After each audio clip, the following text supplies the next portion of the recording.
মমতা বন্দ্যোপাধ্যায়ের নীতিকে সামনে রেখে এগিয়ে চলেছি।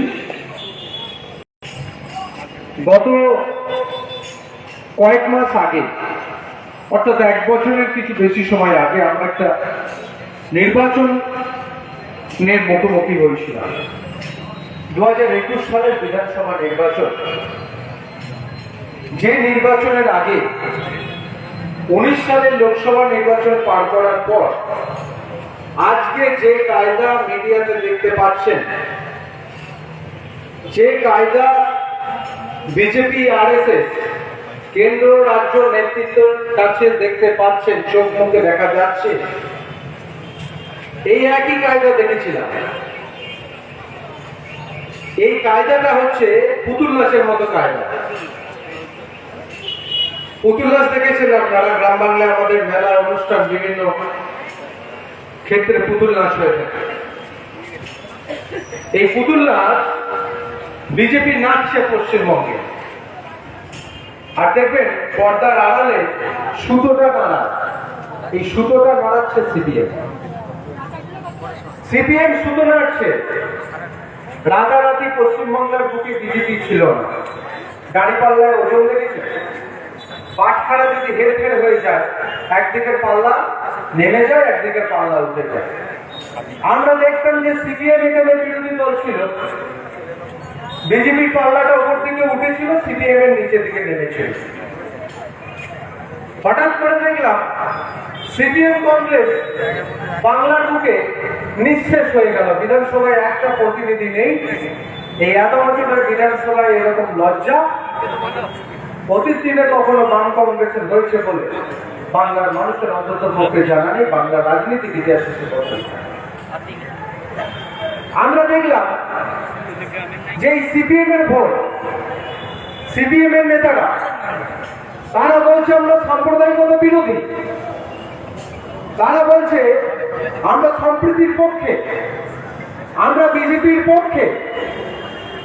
সর্বভারতীয় ক্ষেত্রে এই সমস্ত বামপন্থী সংগঠন তারা বলছে যে বিজেপি আমাদের প্রধান শত্রু। এই বিজেপির বিরুদ্ধে লড়াই করতে গেলে বাংলার মুখ্যমন্ত্রী দেশনেত্রী মমতা বন্দ্যোপাধ্যায়কে সামনে রেখে বিরোধীদেরকে ঐক্যবদ্ধ হতে হবে। গত কয়েকদিন আগে দিল্লির বুকে 26টা দল আমন্ত্রিত হয়েছিল মমতা বন্দ্যোপাধ্যায়ের ডাকে। কেউ আসতে পেরেছেন, কেউ আসতে পারেন নাই। 18টা দল উপস্থিত হয়েছিল। তার মধ্যে বামেদের প্রতিনিধি ছিল। তারা বলছেন যে পশ্চিমবঙ্গ রাজ্যে তৃণমূলের সঙ্গে আমাদের কিছু বিরোধ থাকতে পারে আদর্শগত, কিন্তু সর্বভারতীয় ক্ষেত্রে মমতা বন্দ্যোপাধ্যায় হচ্ছে বিজেপি বিরোধী প্রধান মুখ, তাই তাকে আমরা সমর্থন জানাই। কিন্তু রাজ্যে আমরা কি দেখছি? রাজ্য সিপিএম বেরিয়ে পড়েছে, সুজন চক্রবর্তী বেরিয়ে পড়েছে। কোন সুজন চক্রবর্তী? সারদা কর্তা Sudipta Sen, prime minister, chief minister, supreme কোর্টের চিফ জাস্টিস এবং হাইকোর্টের চিফ জাস্টিসের কাছে যে নামের তালিকা দিয়েছিলেন, তারা কত টাকা উৎকোচ বা ঘুষ হিসাবে আমার কাছ থেকে নিয়েছে, তার মধ্যে অন্যতম নাম হচ্ছে সুজন চক্রবর্তী। এই সুজন চক্রবর্তীরা বলে দিচ্ছে এরা তৃণমূলকে আক্রমণ করছে, বিজেপির ভাষায় কথা বলছে। বলুন, আমাদের আপত্তি নেই। আপনারা যত বিজেপির ভাষায় কথা বলবেন, যত আপনাদের মুখ থেকে মমতা বন্দ্যোপাধ্যায়ের বদনাম বাংলার মানুষ শুনবে, তত বাংলার ছাত্র যুব বুঝে যাবে যে নর্দমায় পড়ে থাকা দল 35 বছরকে পশ্চিমবঙ্গে যারা শ্মশানে পরিণত করেছে, তারা যখন বলছে মমতা বন্দ্যোপাধ্যায় ভালো, তাহলে ভোট আমাদেরকে জোড়া ফুলিয়ে দিতে হবে। তারা যখন বলছে মমতা বন্দ্যোপাধ্যায় খারাপ, তখন ভোট জোড়া ফুলে দিতে হবে, কারণ সিপিএম যাকে খারাপ করবে নিঃসন্দেহে সে ভালো। আমাদেরকে আজকের এই প্রতিবাদ সভা নিয়ে বিভিন্ন জায়গায় অনেক মানুষের মনে অনেক কৌতূহল। আমরা কৌতূহল নিরসন করতে চাই। পশ্চিমবঙ্গ প্রদেশ তৃণমূল কংগ্রেস এবং সর্বভারতীয় তৃণমূল কংগ্রেস কমিটির পক্ষ থেকে আমাদের পার্টির লাইন স্পষ্ট করা হয়েছে, দুর্নীতির বিরুদ্ধে জিরো টলারেন্স।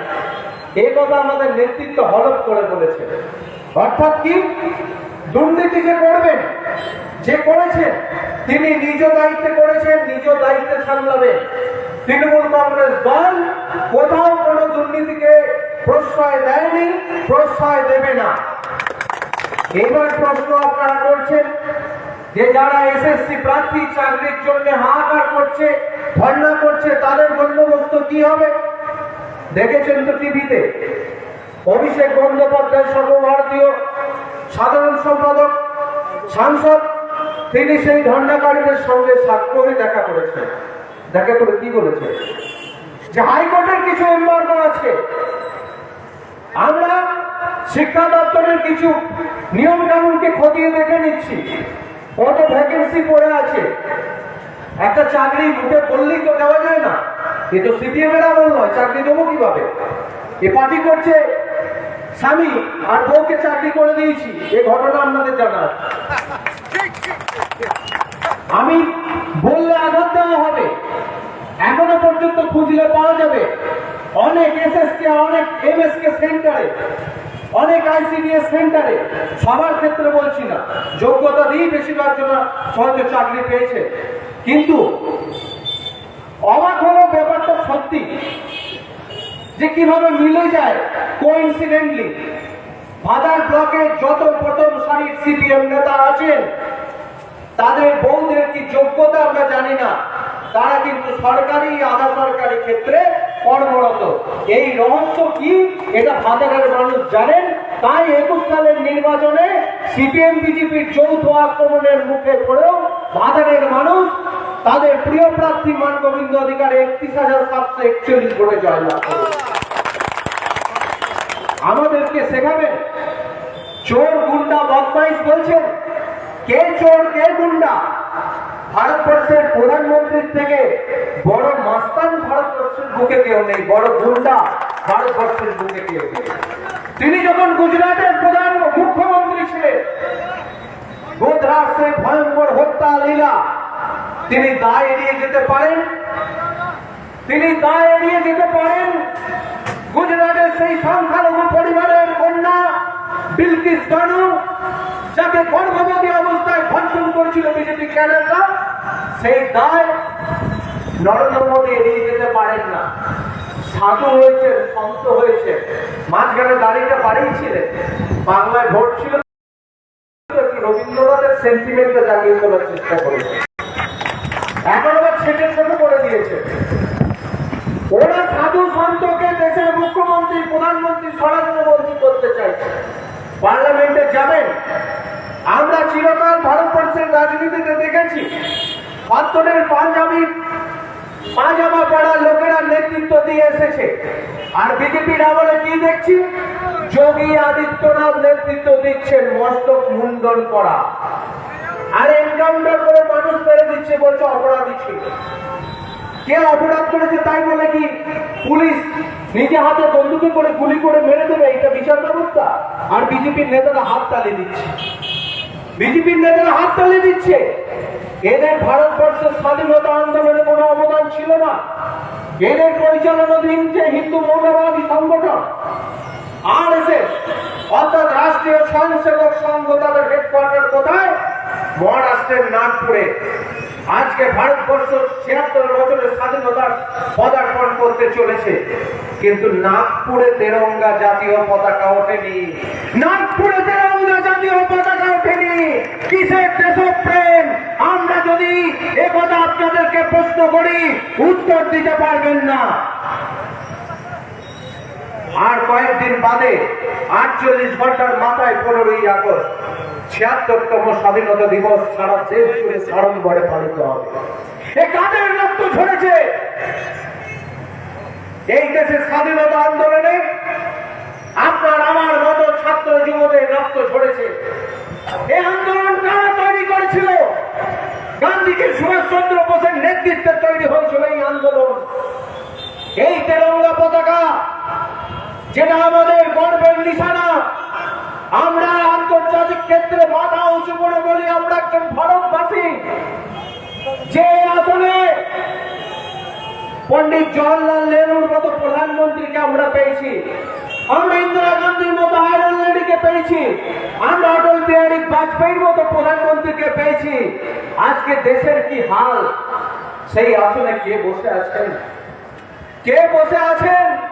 ধ্যানস্থ অবস্থায় যোগ দিবসে প্রধানমন্ত্রী যোগ দিবসে বার্তা দিচ্ছেন ধ্যানস্থ অবস্থায়। তিনি বসে আছেন আসনে, আমরা যেটা বাবু হয়ে বসি সেইভাবে আসনে বসে আছেন, মেরুদণ্ড সোজা করে, চোখ বন্ধ, জুম করে দেখা যাচ্ছে একটা চোখ খোলা একটা চোখ বন্ধ, পাড়ার খোঁজকে চ্যাংড়ার মতো এক চোখ খুলে দেখে নিচ্ছে ক্যামেরাটা অন আছে কিনা। এই নাটকবাজ প্রধানমন্ত্রী আর অমিত শাহ স্বরাষ্ট্রমন্ত্রী, ভারতবর্ষের স্বরাষ্ট্রমন্ত্রক যার আন্ডারে, দিল্লির স্বরাষ্ট্রমন্ত্রক যার আন্ডারে, দিল্লির সরকারের, সেই কারণে দিল্লি তো কেন্দ্রীয় শাসিত সরকার, কারণ কেন্দ্রে স্বরাষ্ট্রমন্ত্রকের অধীনে দিল্লি রাজ্য সরকারের প্রশাসনিক ব্যবস্থা। জানেন তো, কয়েকদিন আগে টিভিতে দেখলেন তো যে ঝাড়খণ্ড থেকে দুজন কংগ্রেসের এমপি অসম থেকে টাকা নিয়ে ফেরার পথে কলকাতা সিআইডি পুলিশের হাতে ধরা পড়ে গেছে। এ টাকা কে দিয়েছে? হেমন্ত বিশ্ব শর্মা। পরিচয় কি? আগে কোন দল করত? কংগ্রেস দল করত। মুড়িয়ে টাকা নিয়েছিল, ছবি দেখা গিয়েছিল, পদ্ম ফুলের ওয়াশিং মেশিনে ঢুকেছে, পরিষ্কার হয়ে গিয়েছে। টাকা নিয়ে আসছিল, সিআইডি ধরেছে, তদন্ত করতে সিআইডি টিম গেছে দিল্লিতে। অমিত শাহের অধীনস্থ দিল্লির স্বরাষ্ট্র মন্ত্রক সেই সিআইডি টিমকে আটকে রেখে দিয়েছে ঘন্টার পর ঘন্টা, দিনের পর দিন। আমাদেরকে আদালতে যেতে হয়েছে পশ্চিমবঙ্গ সিআইডিকে সেই ঘটনা তদন্ত করতে, যাতে করে ধরা না পড়ে যায় হেমন্ত বিশ্ব শর্মা থেকে অমিত শাহের নাম যাতে না প্রকাশ্যে আসতে পারে, এটাকে আটকানোর জন্য। এরা তৃণমূল কংগ্রেসের সমালোচনা করছে। এরা কারা? এই 1 বছর কত মাস হলো বিধানসভা ভোট বাংলার বুকে হচ্ছে। কে যেন বলছিল যে অমিত শাহ নরেন্দ্র মোদীরা কতবার এসে এই বাংলার বুকে, আর দিদিকে ফিরে কি করছিল? যেখানে সেখানে জননেত্রী মমতাময়ী মা, বাংলার বেকার, বাংলার ছাত্র যুবক কৃষক ক্ষেত মজুর সর্বহারা মেহনতি, যাদের মুখে অন্ন সংস্থান করেছেন মমতা বন্দ্যোপাধ্যায়, সেই গরিবের গায়ের ঘাম যার গায়ে লেগে আছে সেই মমতাময়ী মা, তাকে ঘিরে ধরে পাড়ার লুম্পেনদের মতো বিজেপির ক্যাডার বাহিনী বলছে জয় শ্রীরাম, গালি দিচ্ছে জয় শ্রীরাম। নিজের মাকে কোনোদিন প্রণাম করে না, বাবাকে প্রণাম করে না, মা দুঃখার তলায় মাথা ঠেকায় না, শুধু বিসর্জনের দিন মদ খেয়ে বেরিয়ে পড়ে। আর বাংলার মাটিতে জয় দুর্গা কখনো বলেনি, জয় মা কালী বলেনি, বলছে জয় শ্রীরাম। তৃণমূল কংগ্রেস কর্মীদেরকে দেখছে, আপনার আমার বাড়ির মায়েরা বেরোচ্ছে দেখছে, ঘিরে ধরে বলছে জয় শ্রীরাম। আর টিভিতে মাতব্বর গুলো বসছে, ও রিপাবলিক বাংলার জন্য কি হয়ে গেল? এই অনুব্রত মন্ডল 2 ঘন্টা 40 মিনিট 21 সেকেন্ড, 2 ঘন্টা 40 মিনিট 22 সেকেন্ড, এই 2 ঘন্টা 40 মিনিট 23 সেকেন্ড, মানে গাড়ির চাকা গড়াচ্ছে ওদের ঘড়ির সঙ্গে তাল মিলিয়ে, আর ওদের বুক ফেটে যাচ্ছে। কি হয়ে যাচ্ছে? কাঁচাটা এয়ারটাইম কেষ্টদা, অনুব্রতদা, মানে যেন কি বলবো, যে অনুব্রত মন্ডলকে যেন ওরা পেলে এখনই তদন্ত করে বার করে দিতে পারে যে ঝাড়খণ্ড সীমান্তে বিএসএফ এর নজর এড়িয়ে গরুটা মুর্শিদাবাদ বর্ডার দিয়ে কারা পার করেছে। আমরা আইনের আওতায় যাকে যারা ফেলেছে, আইনের ঊর্ধ্বে আমরা কথা বলি না, আমরা আদালত অবমাননা করি না। দেশের আমাদের রাজ্যের হাইকোর্ট যে নির্দেশনামা দিয়েছে আমরা পুঙ্খানুপুঙ্খভাবে পালন করি, কিন্তু মহামান্য হাইকোর্টের কাছে আমরা এও আবেদন রাখি যে মাননীয় আপনি বলুন সিবিআই কে নিরপেক্ষ হতে এবং সর্বক্ষেত্রে তদন্ত হোক। যারা চুরি করেছে, যারা অন্যায় করেছে, প্রাইমারিলি তারা অ্যাকিউজ, সর্বতভাবে তাদের বিরুদ্ধে তদন্ত প্রক্রিয়া চলবে, এটা আমরা মনে করি। কিন্তু এই সিবিআই 14 সালে সারদা মামলায় হাতে নিয়েছিল, আপনারা জানেন, একাধিক নেতা মন্ত্রীকে জেল খাটিয়েছে, এটাও আপনাদের জানা। সে কি তোলপাড় দিল্লি থেকে বঙ্গ, সমস্ত তৃণমূল নেতা নাকি জেলে যাবে, এইরকমই ধুয়ো তোলার চেষ্টা করেছে। সমস্ত তৃণমূল নেতাগুলো আদালতের কাছে নির্দোষ প্রমাণ হয়ে আবার পূর্বাবস্থায় ফিরেছে। এইভাবে চেয়েছিল মমতা বন্দ্যোপাধ্যায়ের গায়ে কালিমা লাগাতে পারেনি। নারদা স্টিল অপারেশন সবাইকে ডেকেছে, জিজ্ঞাসা করেছে, জেরা করেছে। মহামহিম অধিকারী তিনি বাদ গেছেন, কারণ আদালত নাকি প্রোটেকশন দিয়েছে, শুভেন্দু অধিকারীকে গ্রেফতার করা যাবে না। তাই আমরা ইচ্ছা না থাকলেও বলতে বাধ্য হচ্ছি যে জুডিশিয়ারিকে পর্যন্ত স্পয়েল করার চেষ্টা করছে বিজেপি। এটা আমাদের স্পষ্ট ভাষা। কখনো দেখেছেন দেশের সর্বোচ্চ বিচারপতি তিনি কখনো রিটায়ার করার পর কোন রাজনৈতিক দলের প্রতিনিধি হয়েছে?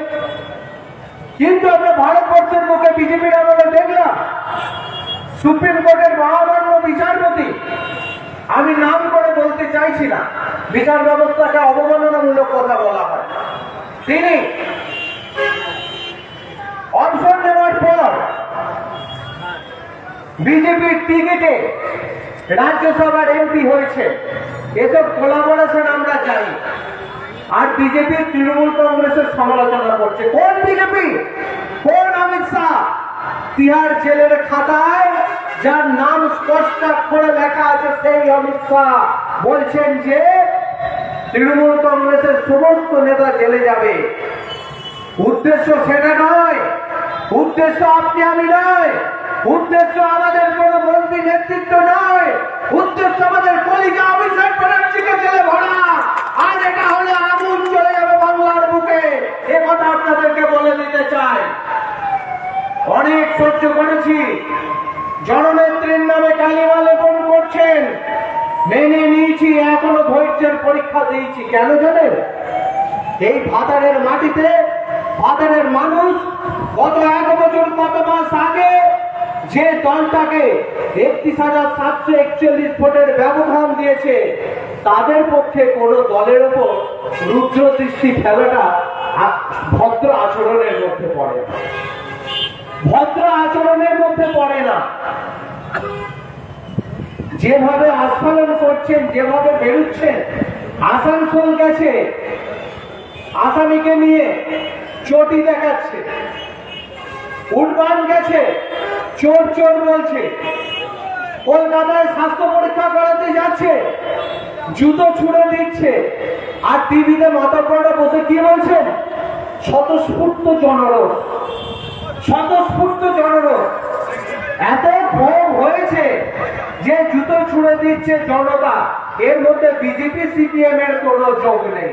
এই চন্দ্রনাথ অধিকারী সিয়ান হসপিটালের ডাক্তার সতী সাবিত্রী সাজছিলেন কয়েকদিন আগে টিভিতে। এই ওর প্রোফাইলটা খুলে আমাদের ছেলেটা দেখবেন, 19 সালের জুন মাসে 21শে জুন ওর কি পোস্ট করেছে, কি বলেছেন? যে বিজেপির কেন্দ্রীয় নেতৃত্বের কাছে অনুরোধ, রাজ্য বিজেপিতে তৃণমূল থেকে আসা কোন নেতাকে জয়েন করিয়ে এই দলটাকে যেন আপনারা পচিয়ে দেবেন না, কারণ বিজেপিকে স্বচ্ছ রাখতে গেলে তৃণমূল থেকে নেতা নেওয়া যাবে না। এ আপাত মস্তক বিজেপি ক্যাডার চন্দ্রনাথ অধিকারী, এ তো বলবেই, এ তো দেখাতে চাইবেই মমতা বন্দ্যোপাধ্যায়ের স্বাস্থ্য ব্যবস্থাকে খারাপ অবস্থায় দেখাতে চাইবে, তুলে ধরতে চাইবে। এ তো অনুব্রত মন্ডলের নামে, বীরভূম জেলা প্রশাসনের নামে অন্যায় কথা বলে সরকারকে, জেলা প্রশাসনকে, স্বাস্থ্য ব্যবস্থাকে কালিমা লিপ্ত করতে চাইবে। আরে আপনারা বলছেন চোর ধরো জেলে ভরো, আরে আমরাও তো বলছি চোর ধরো জেলে ভরো, আমরাও তো বলছি। দুর্নীতির সঙ্গে তৃণমূল কংগ্রেস কখনো আপোষ করে না, আমরা অন্যায়ের সঙ্গে কখনো আপোষ করি না। আমাদের নেত্রী মমতা বন্দ্যোপাধ্যায় 11 সালে কি স্লোগান দিয়েছিলেন? বদলা নয় বদল চাই। তাই আপনারা বদলে যাননি, এখনো পর্যন্ত স্থির হয়ে আছে। আর না মুখে ফ্রেম বদল করে দিতে হবে, মুখে ফ্রেম বদল করে দিত। বাড়ির স্ত্রী মেয়েটাকে চিনতে পারতো না, যেটাকে সকালবেলা বেরিয়ে গেল কাঁধে ব্যাগ ঝুলে ইনকলাব বলে, আর তীরে ফিরে এলো কে? পাশের বাড়ির কথা নয় তো? এইটাই আপনাদেরকে বলে রেখে দিতে চাই, আমরা ভদ্র, আমরা সভ্য, আমরা সংস্কৃতিতে বিশ্বাসী, আমরা শিক্ষায় বিশ্বাসী। তাই তো মমতা বন্দ্যোপাধ্যায় বাংলার বুকে সমস্ত মাধ্যমিক স্কুলগুলিকে উচ্চ মাধ্যমিক করেছেন এবং যেগুলো অষ্টম শ্রেণী পর্যন্ত স্কুল ছিল সেগুলোকে সেকেন্ডারি স্কুল করেছেন। জেলায় জেলায় বিশ্ববিদ্যালয় স্থাপন করেছেন, বেকারদের চাকরির ব্যবস্থা করেছেন, ল্যান্ড ব্যাংক তৈরি করেছেন, জমি চিহ্নিতকরণ করেছেন যে কোন জমিতে চাষ হবে, কোন জমিতে শিল্প হবে। আর কি করেছেন? লক্ষ লক্ষ মানুষকে পাট্টা দিয়েছে। অপারেশন বর্গার নামে যারা জমিগুলোকে দখল করে রেখে দিয়েছিল, কোন সিপিএম কোন গরিব মানুষকে পাট্টা দেয়নি। শুধুমাত্র ভোটের সময় এলে বলতে, এই কাস্তা থেকে তারা ছিল ভোট দিতে পারে, জমি কিন্তু কেড়ে নেবো। আর মমতা বন্দ্যোপাধ্যায় এসে কি করলেন? তাদের দখল থাকা জমিগুলো খতিয়ে দেখলেন, তারপর তাদেরকে পাট্টা দিলেন। এইটা হচ্ছে মমতা মহিমা। এ পারে নাই, নরেন্দ্র মোদীর ব্যর্থতা আছে, তাই নরেন্দ্র মোদী মমতা বন্দ্যোপাধ্যায়কে মেনে নিতে পারছে না। এ শুধুমাত্র তৃণমূল কংগ্রেস। অধীর চৌধুরীর লজ্জা করা দরকার। সুদীপ্ত সেন ওর নামটাও চিঠিতে লিখে দিয়ে গেছে সুপ্রিম কোর্টের চিফ জাস্টিস, হাইকোর্টের চিফ জাস্টিস। এ অধীর চৌধুরী সতী সাজছে। এ বলছে তৃণমূলের সবাইকে জেলে ভরে দিতে হবে। তোর কথাই তো সিবিআই কে চলে। ওই ন্যাশনাল হেরাল্ড মামলা, প্রিয়াঙ্কা গান্ধী, সোনিয়া গান্ধী আর রাহুল গান্ধীকে সপ্তাহে 4 দিন করে ডেকে পাঠাচ্ছে, 8 ঘন্টা থেকে 13 ঘন্টা করে জেরা করছে। আর অধীর চৌধুরী বিজেপির সুরে সুর মিলিয়ে কথা বলছে। আর দিল্লি থেকে কালো জমা করে আন্দোলন করছে নরেন্দ্র মোদীর বিরুদ্ধে। এই অবস্থান স্পষ্ট করতে হবে। আমরা বলছি তৃণমূল কংগ্রেস কেন, যে কোনো দলে অস্বচ্ছ নেতা, শুধু রাজনৈতিক দল কেন, ব্যবসাদার থেকে শুরু করে যারা পুঁজিবাদী পুঁজিপতি, যারা নরেন্দ্র মোদী অমিত শাহের ছত্র ছায় ছিল, যারা নীরব মোদী মেহুল চোকসি, যারা কিংফিশারের কর্ণধার, সেই সমস্ত ব্যক্তিবর্গ লক্ষ লক্ষ কোটি টাকা জনতার মেরে দিয়ে যারা লন্ডন ইংল্যান্ডে পালিয়ে গিয়েছিল, তাদেরকেও গ্রেপ্তার করে এনে সিবিআই তদন্ত করা উচিত। কিন্তু নরেন্দ্র মোদীর পাশে ছবি দেখা গেছে বলে কিছু বলা যাচ্ছে, কারণ প্রধানমন্ত্রী খেপে যাবে। অনেকে ভাবছেন, অনেকে ফেসবুকে বলছেন তৃণমূল চোরেদের সমর্থনে মিছিল করছে। না, তৃণমূলের সৎ সাহস আছে। আরে জেল তো বাংলার বুকে তৃণমূলের জন্য তৈরি হয়েছিল। 35 বছর ধরে এখানে মঞ্চে যারা দাঁড়িয়ে আছে তাদের জীবন যৌবন শেষ করে দিয়েছে বিভিন্ন জামিন অযোগ্য ধারায় মামলা দিয়ে। তাই দলটার নাম সিপিএম। তারা আজকে সতী সাবিত্রী হয়ে রাস্তায় রাস্তায় কৈফিয়ত চাইছে। এই পাশে দাঁড়িয়ে থাকা মান গোবিন্দ অধিকারী, এই নাসিক মোড়ের একটু আগে ভাতার স্কুল নির্বাচনে দিনের বেলায় গুলি করেছিল কারা? এই ভাতারে কোন কোন নেতা আছে এফআইআর এ আমরা করার পর সিপিএম রাজল, সিপিএম প্রভাব খাটিয়ে ফাইনাল রিপোর্ট করে দিয়ে চলে গেছে কেসের। সেই কেসের কোনো বিচার হয়নি, কিন্তু এখানে কপিটা আমাদের কাছে আছে। একদিন রাস্তায় দান করে মিলিয়ে গেল মুখগুলো। তারা কারা? কজন গ্রেপ্তার হয়েছিল? এই টোটন মল্লিক বাপ্পা বলছিল মেরে দিয়েছে। এই রাজানগর গ্রামে আমাদের মা সবুরা বিবি, তাকে পিটিয়ে মেরেছে। এরকম ঘটনা অনেক আছে এই বাজারের বুকে। সেই সমস্ত সিপিএম এর নাম আজকে পবিত্র সভায় নেব না। সেই হারমার্দের নেতা, ভুলে গেছি তাদের কথা, বেরিয়ে পড়েছে। সুরে সুর মিলছে না। কেন্দ্রীয় নেতারা বলছে বিজেপি বিরোধিতা করতে, আর তারা এখানে বিজেপিকে তোল্লাই দিচ্ছেন। দেখবেন যে দিলীপ ঘোষ, সুকান্ত মজুমদার, শুভেন্দু অধিকারীরা যে ভাষায় টিভিতে কথা বলছে, এক ভাষায় সুজন চক্রবর্তী, সূর্যকান্ত মিশ্র এবং মোহাম্মদ সেলিমরা কথা বলছে। এদের ইতিহাস আমরা ভুলে গেছি। এই বেনাচাপড়া কঙ্কাল কাণ্ডের নায়ক সুশান্ত ঘোষ, এর কথা ভুলে গেছি। অনিল বসু, হুগলির এমএলএ এমপি, তিনি মারা গেছেন। প্রয়াত ব্যক্তিকে অশ্রদ্ধা করবো না। দিদির নামে কি ভাষা বলেছিল জানেন? সেই ইতিহাস খুলে বার করবো। এদেরই পূর্বসূরি, এদেরই উত্তরসূরি হচ্ছে বিজেপি। জোরে দাদা জয় শ্রীরাম বলছে। এ কালচার আলাদা কিছু নয়, শুধু স্টাইলটা পাল্টেছে। জননেত্রীকে ঘিরে ধরে জয় শ্রীরাম বলছিল, আপনাকে আমাকে ঘিরে ধরে জয় শ্রীরাম বলছিল। আর এখন তৃণমূল নেতারা রাস্তায় বেরোচ্ছে, আদালত যাচ্ছে, হসপিটাল যাচ্ছে, আসামে নিয়ে যাচ্ছে, আশপাশ থেকে বলছে চোর চোর, হাতে পতাকা নাই, স্টাইলটা আলাদা। হাতের পতাকা থাকলে তো সরাসরি বলবে যে গোল চিহ্ন করে দেখা হয় বিজেপি বেরিয়ে চোর চোর করছে, তাই বলেছে পতাকাটা ছেড়ে দে, পতাকা ছেড়ে দে। আমাদের স্টাইলটাও আমরা বদল করে দিতে পারি, আমরা আবার পতাকাটা ছাড়বো না, পতাকাটা ছাড়বো না। হঠাৎ করে দেখা যাবে বিজেপির সভাতেই বিজেপির মধ্যে দ্বন্দ্ব হয়ে গেল, মারামারি হয়ে গেল, এমনটা যদি হয়। হঠাৎ করে দেখা গেল পদ্মফুলের পতাকা হাতেই পদ্মফুলের নেতাদেরকে পিটিয়ে দিচ্ছে ভাতারে, যদি এরকমটা হয়। হঠাৎ করে দেখা গেল যে সিপিএম এর কাজটা আপনি ঠান্ডা নেই, সিপিএম এর মধ্যে মারামারি লেগে গেল, যদি এমনটা হয় কেমন মজা লাগবে? ওইসব জয় শ্রীরামের স্টাইলে ধীরে ধীরে চোর চোর, আর এই নকুলতলা দিলি ওই গরু নিয়ে মিছিল, ওইসব ছাড়ুন। ভদ্রতার আহ্বান দিচ্ছি, নীতি নৈতিকতার প্রশ্ন বেরিয়েছে, বলুন না। তৃণমূল বিরোধী দল আপনারা, আপনারা বলুন তৃণমূল নেতাদেরকে যারা দোষী আছে তাদেরকে অ্যারেস্ট করতে হবে, কিন্তু তার সাথে এটাও বলুন যে বিজেপি কংগ্রেস সিপিএম এ যারা দুর্নীতিগ্রস্ত নেতা তাদেরকে অ্যারেস্ট করতে হবে। আমরা বলছি তো, আমাদের দল বলেছেন জিরো টলারেন্স, আমরা দুর্নীতির সঙ্গে আপোষ করবো না।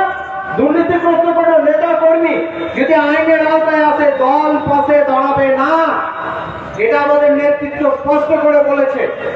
কিন্তু আইনে যাওয়ার অধিকার তো সবাই আছে, আমরা তাই স্পষ্ট করে বলতে চাইছি যে যাকে খুশি ধরে ভরে দিন, কিন্তু গত মাত্র কয়েক বছরে কিভাবে 50 লক্ষ টাকা বেড়ে 80,000 কোটি টাকা হয়েছে অমিত শাহের ছেলে, এইটা আপনাদেরকে বিচার করতে হবে, না হলে কিন্তু ছাড়বো না।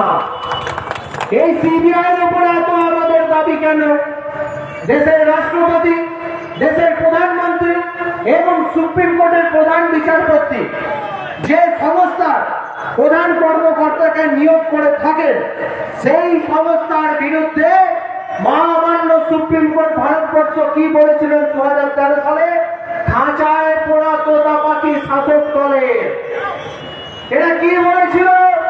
এলাহাবাদ হাইকোর্ট 2016 সালে খাঁচায় পোড়া তোতা পাখি বিজেপিকে বলে সিবিআই কে বলেছিল, মানে শাসক দল যে সুরে গাইতে বলে সিবিআই সেই সুরে গাইছে। আচ্ছা বন্ধুগণ, আপনারা বলুন, তাই যদি না হলো সিবিআই কাকে অ্যারেস্ট করবে, ইডি কাকে অ্যারেস্ট করবে, সেটা তো তাদের আভ্যন্তরীণ ব্যাপার। কিন্তু যখনই দেখি যে ওই শিশির অধিকারীর ছেলে শুভেন্দু অধিকারী, অভিষেকটা কি বলেছিল? অভিষেকটা কি বলেছিল? যে তৃণমূলের খেয়ে মধু মির্জাফরান হয়েছে সাধু। সেই সাধু ওরা যখন প্রেস মিট করে বলে দিচ্ছে যে এরপর অনুব্রত মণ্ডলকে গ্রেপ্তার হতে হবে, এরপর পার্থ চ্যাটার্জি, এরপর কবি হাকিম, এরপর মদন মিত্র, এরপর তাপস পাল, এরপর অমুক কুসু, তারপরের সপ্তাহে বা পরের মাসে দেখেছি, হ্যাঁ একদম রাজ্য বিজেপির সদর দপ্তর থেকে পাঠানো তালিকা পড়ে পড়ে পড়ে পড়ে সিবিআই আর ইডি অ্যারেস্ট করছে। পি চিদম্বরম প্রাক্তন কেন্দ্রীয় মন্ত্রী বাড়ি থেকে মই লাগিয়ে বড়বড়ের মতো তুলে নিয়ে এসেছে, আমরা সেটারও প্রতিবাদ জানিয়েছি। আইনে প্রমাণ করতে পারেন নাই, চিদম্বরম সাহেব বেরিয়ে গেছে।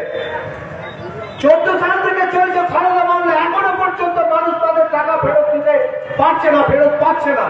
এইটাই সিবিআই কে নিতে হবে।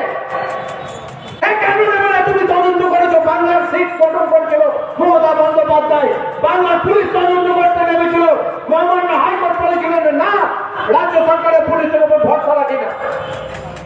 সে সিবিআই তদন্ত করবে, 2014 সাল থেকে সিবিআই তদন্ত করছে, এখনো পর্যন্ত সারদার ইনভেস্ট করা মানুষরা কেন টাকা ফেরত পায় নাই সিবিআইয়ের কাছে জানতে চাই। প্রশ্নের উত্তরে কেউ নয়, তৃণমূল ছাত্র যুবককে আপনাদেরকে প্রশ্ন তুলছে। এ বলে শেষ হবে না, অনেক কথা বলা আছে, কিন্তু আবার আমাদের পার্টির নীতি লাইনটা স্পষ্ট করে দিতে চাই। আমাদের ব্যানারে কি লেখা? সারা দেশে সিবিআই ইডির পক্ষপাত দুষ্ট পদক্ষেপের প্রতিবাদে প্রতিবাদ মিছিল। আর মিডিয়ায় কি বলছে? পার্থ চ্যাটার্জি অনুব্রত মণ্ডলকে গ্রেপ্তার হয়েছে বলে তৃণমূল মিছিল করছে না।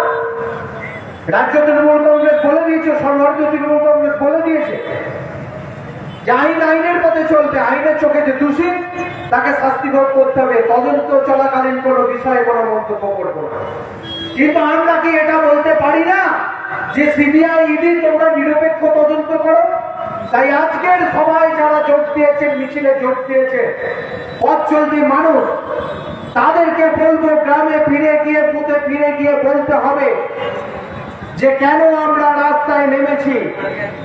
যদি আমাদের দলের আরো কেউ আপনাদের কাছে খবর থাকে, বিজেপি তালিকা পাঠায়, থেকে ধরতে হবে তাকে ধরুন, জেল খাটান।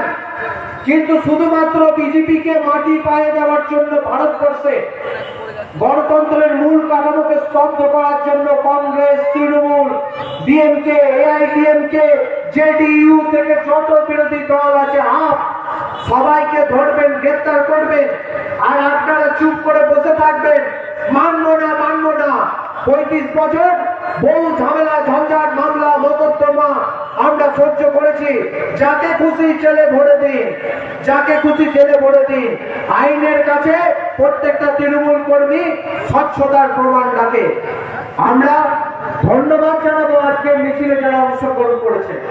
আমরা ধন্যবাদ জানাবো, দীর্ঘক্ষণ ধরে সভা চলেছে, রাস্তা আংশিক যানজটের মুখোমুখি হয়েছে, আমরা তার জন্য ক্ষমা চেয়ে নেব। আমরা পুলিশ প্রশাসন, সাংবাদিক, আমরা টোটো চালক, হকার, ব্যবসায়ীরা সকলকে ধন্যবাদ জানাবো। কিন্তু সভা মঞ্চ থেকে আমরা যে যাই বলি না কেন, আমরা ধৈর্যের বাঁধ ভাঙবো না। জননেত্রী যেদিন নির্দেশ দেবেন, অভিষেক ব্যানার্জি যেদিন নির্দেশ দেবেন, সেদিন আমরা পথে নামবো। তার আগে আইন হাতে তুলে নেব না। বিক্ষোভ, বিদ্রোহ গণতান্ত্রিক পদ্ধতিতে করব, মারামারি অশান্তি করব না। কারণ মারামারি অশান্তি আমাদেরকে সাজে না। বিজেপি মিটিং করছে, করতে দিন। বিজেপি মিছিল করছে, করতে দিন। সিপিএম মিছিল করছে, করতে দিন। গণতান্ত্রিক দেশ, সারা ভারতবর্ষে গণতন্ত্র নেই। দুই একটা মিছিল মিটিং এই বাংলার বুকেই করতে পারে, কারণ মমতাদি গণতন্ত্রটা প্রতিষ্ঠা করেছিল এই বাংলায়। আমরা চাই সমস্ত দল, সমস্ত বিরোধী শক্তি, সমস্ত মানুষ আলোচনা, সমালোচনা, মিটিং, মিছিলের মাধ্যমে আরো স্বচ্ছ গণতন্ত্র বাংলাবাসী, ভারতবাসী উপহার পায়। সারা ভারতবর্ষ তো বাংলার দিকে তাকিয়ে আছে। এই বাংলার পরিশ্রুতে গণতন্ত্র পৌঁছে দিতে হবে ভারতবর্ষের বাকি 28টা অঙ্গরাজ্যে। সেই দায়িত্ব আপনাদেরকে নিতে হবে, সেই ধৈর্যের পরিচয় দিতে হবে। অবশেষে যে যাকেই চোর বলুক, সে চোর হয় না। আইনের চোখে যে চুরি প্রমাণ করে সেই চোর হয়। আর বাংলার মানুষ যাকে চোরের স্ট্যাম্প লাগিয়ে দিয়েছে, আমরা তো নাম করিনি কে চোর, দেখবেন একটা প্রমাণ নেবে। এবার বলুন তো, চোর চোর চোরটা বাবুর ছেলেটা, শুনতে পেলেন? আমরা তো শিখিয়ে দিই নাই কাউকে, আমরা তো দেখছি। আর একবার বলুন তো, চোর চোর চোরটা বাবুর ছেলেটা, চোর চোর চোরটা বাবুর ছেলেটা, চোর চোর চোরটা বাবুর ছেলেটা। বুঝতে পারছেন? একবার ইশারা হলে কাল থেকে হাটাবাগের এই স্টাইলটা শুরু হয়ে যাবে। অতএব বেশি ট্র্যাকের বাইরে গিয়ে রাজনীতি করতে যাবেন না। অথচ আমরা 35 বছরের সিপিএম কে তাড়ানো হচ্ছে। আমরা এই দুদিনের বিজেপিকে না ফুদিয়ে নিবিয়ে দেবো। দেখলেন তো 21 সালে ফাঁকা করে দিয়েছি মাঠ। আছে 213টা আসন বাংলার মানুষ উপহার দিয়েছে। প্যারামিলিটারি নিয়ে এসে শীতলকুচিতে গুলি চালিয়ে মানুষ মেরে কিছু করতে পারেননি। 213টা আসন বাংলার বুকে আমরা পেয়েছি, মানুষের সমর্থন, সেই আশীর্বাদ এখনো আছে। তাই আপনাদেরকে ধৈর্য ধরে পথ চলার অনুরোধ জানিয়ে, সকলকে প্রণাম, শুভেচ্ছা, অভিনন্দন, ভালোবাসা জানিয়ে, জননেত্রীকে শ্রদ্ধা জানিয়ে, অভিষেক দাদার নামে জিন্দাবাদ ধ্বনি দিয়ে শেষ করছি। জয় হিন্দ, বন্দে মাতরম। তৃণমূল যুব কংগ্রেস জিন্দাবাদ, তৃণমূল ছাত্র পরিষদ জিন্দাবাদ, অভিষেক ব্যানার্জি জিন্দাবাদ, মমতা ব্যানার্জি জিন্দাবাদ।